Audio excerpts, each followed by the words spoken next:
अगर आप भी चाहते हैं नए वीडियो एवं नए ऑडियो देखने एवं सुनने के लिए तो हमारे गोल्ड स्टूडियो चैनल को सब्सक्राइब जरूर करें एवं बेल आइकन दबाना ना भूलें। बोला बोला बाबा बैजनाथ की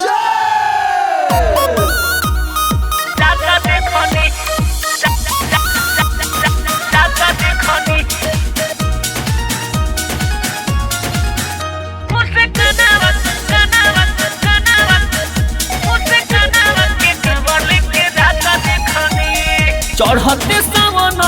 लागतिया खुश हो भइले लस्कावर ना कइला से चुप हो चढ़ते सावन लागतिया खुश हो भइले लस्कावर ना कइला से चुप हो लहसुन प्याज नहीं खाता देखनी मुर्सा कनावा के कमर लेके जाता देखनी मुर्सा कनावा के कमर लेके जाता देखनी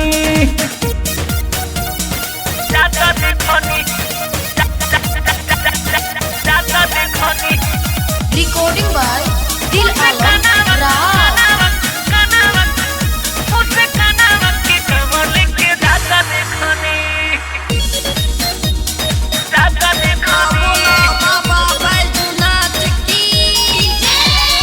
नया नया कपड़ा पहले बिया महंगा सूट सलवार गिरवा पहले रहे लहंगा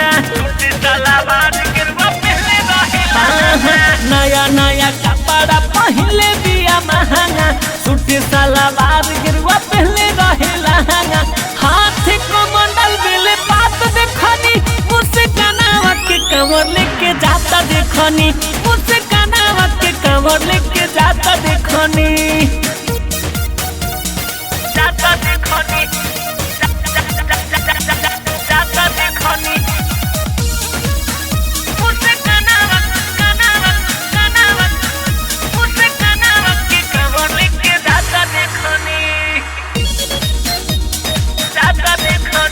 बोला बोला बैजनाथ बाबा की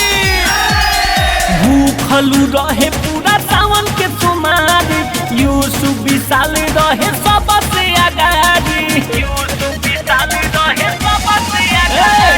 भूखलू रहे पूरा सावन के तुम्हारी यूसुफ विशाल रहे सबसे आगाड़ी दिल्ली आलम बड़ा जिसके साथ देखनी मुझसे कनावा के कमर लेके जाता देखनी मुझसे कनावा के कमर लेके जाता देखनी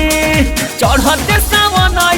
लागतिया खुश हो भइले लस्कावर ना ढीलसी चुक हो लहसुन प्याज नहीं खाता देखनी मुर्सा कनावा के कमर लेके जाता देखनी मुझसे